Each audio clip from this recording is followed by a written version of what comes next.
നമസ്കാരം. ചെയ്ത സിനിമകളുടെ തുടർ പരാജയങ്ങൾ സംബന്ധിച്ച ചോദ്യത്തോട് പ്രകോപിതനായി പെരുമാറിയ നടൻ ധ്യാൻ ശ്രീനിവാസനെ അനുകൂലിച്ചും പ്രതികൂലിച്ചും നിരവധി സിനിമാ പ്രേമികളാണ് രംഗത്ത് വരുന്നത്. തുടർ പരാജയങ്ങൾ ഉണ്ടായിട്ടും ധ്യാനിനെ വെച്ച് സിനിമ ചെയ്യുന്നത് കള്ളപ്പണം വെളുപ്പിക്കാനാണ് എന്ന പ്രചാരണമുണ്ടല്ലോ എന്ന ചോദ്യമാണ് ധ്യാനിനെ കൂടുതൽ പ്രകോപിതനാക്കിയത്.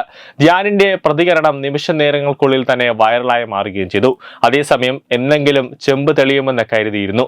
അതുപോലെ തന്നെ ഇന്റർവ്യൂ സ്റ്റാറിന്റെ ഉള്ളിലെ ഫ്രസ്ട്രേഷൻ ഓരോ ദിവസവുമായി പുറത്തു വന്നുകൊണ്ടിരിക്കുകയാണ് എന്നാണ് ഈ വിവാദത്തിൽ പ്രതികരിച്ചുകൊണ്ട് എൽദോ കുര്യൻ എന്നയാൾ സിനിമ ഫയൽ എന്ന പ്രമുഖ സിനിമാ പ്രേമികളുടെ ഗ്രൂപ്പിൽ പങ്കുവച്ചത്.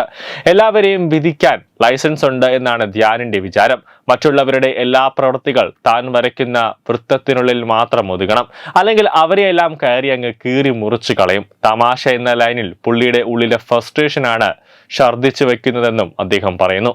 ഇറക്കിയ പടങ്ങളെല്ലാം പൊട്ടിച്ച തനിക്ക് ചെയ്യുന്ന ജോലിയോട് യാതൊരു ആത്മാർത്ഥതയും ഇല്ല എന്ന വാക്കിലും പ്രവൃത്തിയിലും തെളിയിച്ച ധ്യാനിനോട് ചോദിക്കണമെന്ന് ഏതൊരാൾക്കും തോന്നുന്ന കാര്യമാണ് ആ പയ്യൻ കഴിഞ്ഞ ദിവസം ചോദിച്ചത്.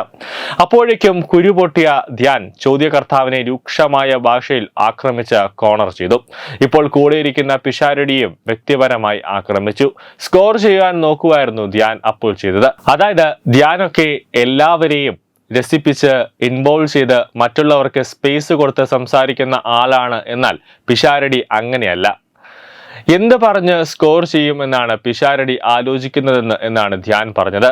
ഏത് തനിക്കെതിരെ ഒരു സംസാരമുണ്ടായാൽ അപ്പോൾ കുരു പൊട്ടുന്ന ധ്യാനാണ് പറയുന്നത്. പിഷാരടി അതിന് മറുപടി പറഞ്ഞത് താൻ ഇവിടെ അങ്ങനെ ഒരു മത്സരത്തിന് വന്നതല്ല എന്നും താൻ വളർന്നു വന്ന സ്റ്റേജ് ഷോകളിൽ സീരിയസ് ആയി തമാശ പറഞ്ഞാണ് വന്നതെന്നും നിന്റെ അച്ഛൻ ശ്രീനിവാസൻ പറയുന്നത് പോലുള്ള തമാശകളടക്കം ഇങ്ങനെയാണെന്നും പറഞ്ഞു. ഒരാൾ വളരെ ക്രൂക്കഡ് ആണെന്ന് അയാളെ ഇരുത്തിക്കൊണ്ട് വ്യക്തിഹത്യ നടത്തിയ ധ്യാനിനുള്ള കൃത്യമായ മറുപടി തന്നെയായിരുന്നു അതെന്നും എൽദോ അഭിപ്രായപ്പെടുന്നു. മുൻപ് തന്റെ സിനിമയ്ക്കൊപ്പം ഇറങ്ങിയ ആവേശം സിനിമയെ പരിഹസിച്ചുകൊണ്ട് സ്കോർ ചെയ്യാൻ നോക്കിയ അതോടൊപ്പം തന്നെ അതിന്റെ കൂടെ അഭിനയിച്ച ബേസിലിന്റെ പ്രതിഫലത്തെക്കുറിച്ച് പലതവണ തമാശ രൂപേണ ചൊറിയാൻ നോക്കിയ വ്യക്തി കൂടിയാണ് ധ്യാൻ. അഭിനയിച്ച സിനിമകൾ ഒട്ടും മുക്കാലും വിജയിപ്പിച്ച ബേസിലിനോടാണ് അയാളുടെ വ്യക്തിപരമായ കാര്യങ്ങളിൽ കയറി അഭിപ്രായം പറയാൻ ധ്യാൻ ശ്രമിച്ചത്. അതും ഇറങ്ങിയ എല്ലാ സിനിമകളും പരാജയപ്പെടുത്തിയ ഒരാൾ. എന്നിട്ട് ധ്യാൻ പറയുന്നത് തന്റെ സിനിമകളെല്ലാം ടേബിൾ പ്രോഫിറ്റ് ആണെന്നാണ്. തിയേറ്ററിൽ വരുന്നതിനും പോകുന്നതിനുമെല്ലാം ഒരു ദിവസമായ സിനിമകൾ ടേബിൾ പ്രോഫിറ്റ് ആകണമെങ്കിൽ ആ മീഡിയക്കാരൻ ചോദിച്ചതുപോലുള്ള വെളുപ്പിക്കൽ പ്രോഫിറ്റ് വല്ലതുമാണോ എന്ന് കേൾക്കുന്നവർക്ക് സംശയം തോന്നാം. അതുകൊണ്ട് മറ്റുള്ളവരുടെ വ്യക്തിപരമായ കാര്യങ്ങളിൽ കയറി കൂടുതൽ അഭിപ്രായം പറയാതിരിക്കുന്നതാവും ധ്യാനിന്റെ നല്ലതെന്നും അദ്ദേഹം കൂട്ടിച്ചേർത്തു. ഈ കുറിപ്പിനെയും പിന്തുണച്ച് വിമർശിച്ചുകൊണ്ട് നിരവധി ആളുകൾ കമന്റ് ബോക്സിൽ രംഗത്ത് വന്നിട്ടുണ്ട്. ചോദിക്കണമെന്ന് ആഗ്രഹിച്ച ചോദ്യം തന്നെയാണ് ആ പയ്യൻ ചോദിച്ചത്. അതിന്റെ പേരിൽ ധ്യാൻ നന്നാകുമെന്നൊരു പ്രതീക്ഷ ഒന്നുമില്ല.